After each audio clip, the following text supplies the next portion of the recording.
Hello friends, कैसे हैं आप सब। आई होप आप लोग बहुत अच्छे होंगे और बहुत अच्छी तरीके से अपने वर्क को कर पा रहे होंगे। लास्ट जो कुछ स्टोरीज़ हमने पोस्ट की हैं, आई होप आप लोगों को स्टोरीज़ पसंद आ रही होंगी।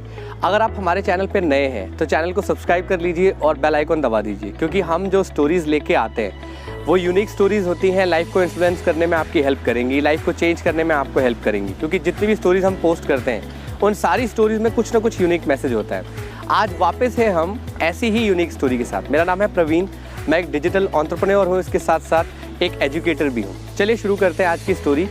ये स्टोरी एक्चुअल में रिलेट करती है अकबर और बीरबल से। हो सकता है आपने ये स्टोरी पहले सुनी हो, बट मैं चाहता हूँ कि आप ये स्टोरी पूरी एंड तक देखें, ताकि अगर आपने ये स्टोरी नहीं सुनी है तो इसका इंपॉर्टेंट मैसेज आपकी लाइफ तक पहुँचे।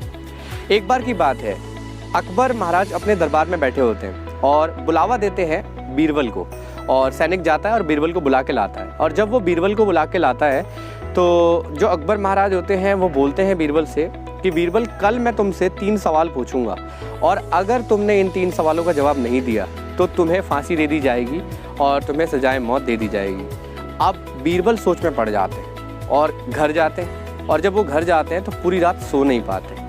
अगले दिन दरबार में उनको बुलाया जाता है। दरबार में वो आते हैं और महाराज की बैठक लगती है और अकबर महाराज उनको सामने आने के लिए कहते हैं। बीरबल बिल्कुल सही वैसे ही सामने आते हैं। अब महाराज उनसे बोलते हैं कि मेरा पहला सवाल, मैंने आपको बोला था ना कल मैं आपसे 3 सवाल पूछूंगा।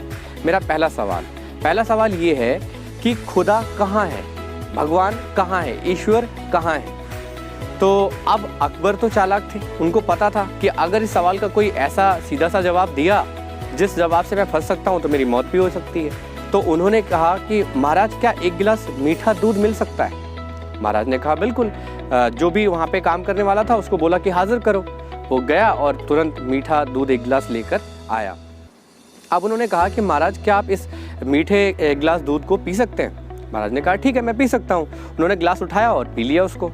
अब जब उन्होंने दूध पी लिया उसके बाद बीरबल ने पूछा कि इसमें चीनी कहाँ थी, आपने जो दूध पिया उसमें चीनी कहाँ थी। तो महाराज ने बोला कि चीनी तो घुल गई थी ना, इसमें दूध में चीनी मिलाया था तो चीनी तो घुल गई थी। तो उसके बाद बीरबल ने जवाब दिया कि जिस तरीके से इस मीठे गिलास वाले दूध में चीनी घुल चुकी है, उसी तरीके से ऊपर वाला ईश्वर खुदा हम सब में घुल मिल गया है। हम सब में उनका अंश है, हम सब के भीतर वो बसते हैं। अब अपना दूसरा सवाल पूछा अकबर ने। दूसरा सवाल पूछा कि हम खुदा को कैसे पा सकते हैं, हम ईश्वर को कैसे पा सकते हैं। अब बीरबल फिर सोच में पड़ गए, क्योंकि बीरबल बहुत दिमाग वाले पर्सन थे। तो उन्होंने फिर सोचा। उन्होंने कहा, महाराज, क्या एक पतीला, एक बड़ा भगोने से भरा हुआ छाछ मिल सकता है क्या। उन्होंने कहा ठीक है, मिल सकता है। सेवक को भेजा और सेवक छाछ लेके आ गया। अब महाराज ने पूछा कि ठीक है, अब तो आ गया, आप बताओ जो सवाल था उसका जवाब दो। तो उस सिचुएशन में बीरबल ने पूछा महाराज से कि महाराज, अगर इस छाछ में से मक्खन निकालना हो तो मक्खन कैसे मिलेगा, मतलब। तो महाराज ने कहा कि अगर तुम्हें मक्खन चाहिए तो इस छाछ को फेंटना पड़ेगा और फेंटने के बाद तुम्हें मक्खन मिलेगा। तो उन्होंने कहा कि जिस तरीके से इस छाछ में से मक्खन तभी निकाला जा सकता है जब हम इसे फेंटेंगे, वैसे ही हमें अपने अंतर मन में जाना होगा, हमें अपने अंदर जाना होगा, हमें अपने अंदर बसी अच्छाइयों को देखना होगा। और जब हम अपने अंतर मन में जाएंगे तब हम खुदा तक पहुंच सकते हैं, तब हम ईश्वर तक पहुंच सकते हैं, तब हम भगवान तक पहुंच सकते हैं। तो अकबर ने कहा बहुत खूब। अब मेरा तीसरा सवाल, ऊपर वाला क्या कर सकता है, ऊपर वाला क्या कर सकता है। अब इस सिचुएशन में जब ये सवाल पूछा तो बीरबल ने कहा कि इस सवाल का जवाब देने के लिए आपको मुझे अपना गुरु मानना होगा। तो महाराजा ने कहा कि ठीक है, मैंने आपको अपना गुरु माना। अब बीरबल ने कहा कि जब आपने मुझे अपना गुरु मान ही लिया है तो आप अपने आसन से, सिंहासन से हट जाइए, मैं आपके सिंहासन पे बैठ जाता हूँ, आप मेरी जगह आ जाइए। अब बिल्कुल ऐसा ही अकबर ने किया। अकबर नीचे आ गए, बीरबल की जगह पे खड़े हो गए आके, और जो बीरबल थे वो अकबर की जगह पे जाके सिंहासन पे बैठ गए। तो अब उन्होंने कहा कि जिस तरीके से आपने पूछा ना कि ऊपर वाला क्या कर सकता है, अरे ऊपर वाला एक क्षण में एक ऐसा काम कर सकता है कि वो राजा को रंक और रंक को राजा बना सकता है। मतलब जिस तरीके से विद इन सेकेंड, 1 सेकेंड के अंदर आप राजा की पदवी से एक रंक की पदवी पे आ गए और एक रंक की पदवी से मैं राजा की पदवी पे आ गया, तो यही ऊपर वाले का करिश्मा है। ऊपर वाला चाहे तो क्षण भर में राजा को रंक और रंक से राजा बना सकता है। अब जब इन तीनों सवालों के जवाब बीरबल ने दिए तो बीरबल को सम्मानित किया गया और बीरबल को अपने 9 रत्नों में शामिल किया गया। बीरबल वैसे भी राजा अकबर के बहुत चहेते थे, लेकिन जब ये इंसिडेंस हुआ इसके बाद उनका सम्मान और ज़्यादा बढ़ गया। अब इस स्टोरी से हमें क्या समझना चाहिए?